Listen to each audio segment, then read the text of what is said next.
We saw that you had your comments in writing, and if you would like to leave those comments with us, we'll be more than glad to take them.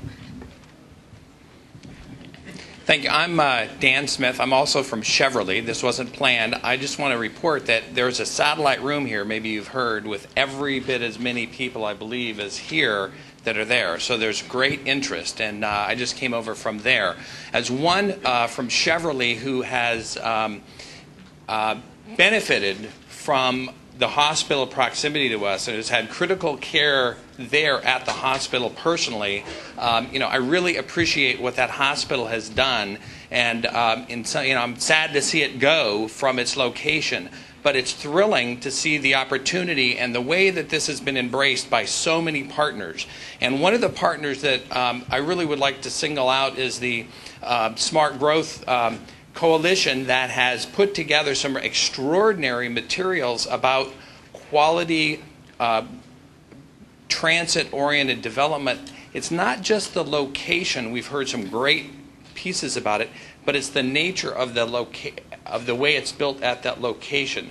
So a more urban centered, designed kind of facility that goes more up rather than out. It's great that I heard in the introduction how you've looked at taking the area and going smaller and smaller. And it doesn't mean that in the end we're going to, we'll develop all around there, because this will be a catalyst for quality, long-term development. And I really appreciate hearing that, we're looking at 2035, 45, 55, and that is what I think locating it at a metro is essential. So I strongly would advocate for it to be at one of the two metro sites, and that it be this urban design. And it may start out with maybe a little bit more sprawl, but with the idea that it's, that some of those parking garages and things may change and become other structures in the future. Another way, I think this will also afford opportunities for financing of the infrastructure. So the more dense way it develops in the long term will generate more revenue. There are proposals that have been presented in Annapolis the last couple of years for transit overlay districts, so that areas around the metros can be developed in a way that is more dense and that will generate revenue just in their very being that can go back into the infrastructure. So I just want to reiterate that this will be not only a great contribution for the health care of individuals, but for the quality of life and for the nature of development of our communities and for sustainable, healthy, green communities. Thank you. Thank you. Again, I would ask that you speak directly into the mic so that everyone are able to hear you. They can't hear some of the comments being made. So when you come up to the mic, don't be afraid of the mic. Come speak right into it and let us hear your comments. Everyone wishes to hear you. Thank you so much. Good evening. My name is Laura Ely. I live down the road in Largo, and I'm a member of the Partnership for Renewal in Southern and Central Maryland and the Transportation Equity Network. And I've been to a number of meetings about the hospital center and about development along the Blue Line corridor and all along Central Avenue. And I've seen these wonderful visions of what could be in our county. One of the things is is always brought up is the need for an anchor, an institution to draw people to this area. So if the hospital were placed at Largo Town Center, it would be perfect. It would be this catalyst for growth and this development that we've been envisioning over the past, I don't know how many years, for our metro stations along the Blue Line. Thank you. Good evening. My name is Lee Walker. I'm mayor of the town.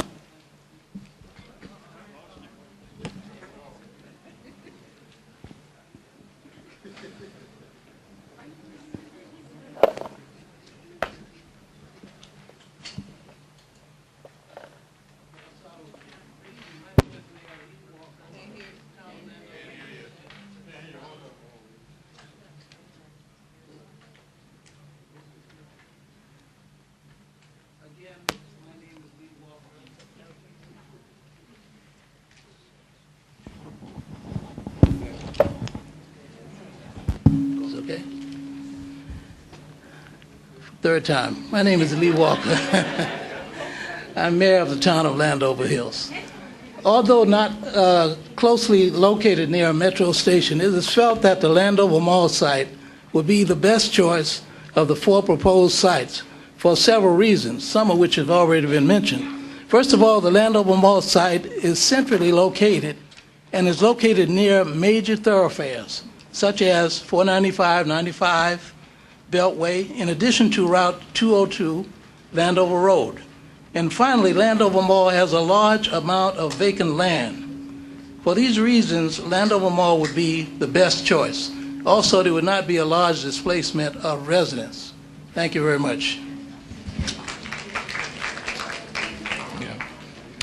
Lorraine Benton, Winners Development. One thing that I would like for the front table to do in your constituents is actually to, you talked about a phased approach to your development. Can you outline that a little bit? You know, because obviously right now we're at the site selection point of that. What are the next steps after that? And what is the, you know, what are the following meetings for public engagement after that? Another thing that you may want to consider is that right here we're talking about 4 different sites that we can potentially use. You may want to expand that vision a little bit more and kind of consider, all right, if there are 4 sites available, what's the possibility of integrating, let's say, 2 or 3 sites together, to whereas maybe the hospital is centrally located on one site. And then I know they spoke of the University of Maryland and the public health in your campus, and maybe expanding that to use on another site, especially if you have some other developers and their role partners who are willing to help and actually see a vision in that. Also, they spoke about bonding and issuing the bond referendums. What is the timing of that referendum? What is the timing of that referendum? And what are some of the other some of the other alternatives that the county has actually considered, as opposed to issuing a bond referendum or issuing less of a bond referendum? Thank you. Hi, my name is Angela Heath. My husband and I own a physical therapy and sports rehabilitation center at 1401 Mercantile Lane, right off of Route 202. Transportation is a critically important piece to this, and as you all have mentioned, but I just hope and pray that it remains foremost in your considerations for the sites that you select, more and above cost and all of that, because, and I'll give you a quick example, we have some patients who take the metro, then take a bus, and then walk 3 blocks to see us. If we had the opportunity or the resources to provide a shuttle, we would. But I just present that also as an option, that a shuttle be incorporated into the plan to get people to and from the metro. Not everyone drives. Not everyone has the capacity to drive. So that's a very critically important piece. Thank you very much. Good evening. I'm thorough crewed up, and I'm a resident of the best councilmanic district in Prince George's County, and that's District 6. You like that, Derek? Okay. All right. I will also go on to say, in my profession, and professionally speaking, I'm very familiar with ALMS. ALMS is one of my key clients. But I will also tell you that I have 2 other additional key clients in my profession, and they are your competitors. That's the Johns Hopkins Health System and MedStar. I've had an opportunity to really look at this whole process from day one when discussions began about developing a regional healthcare center in Prince George's County. So I've been following it for some length. And I've also been following and looking at the proposed 4 locations. And after careful consideration, and prior to coming tonight, I had made up my mind the ideal location would be the Largo Town Center.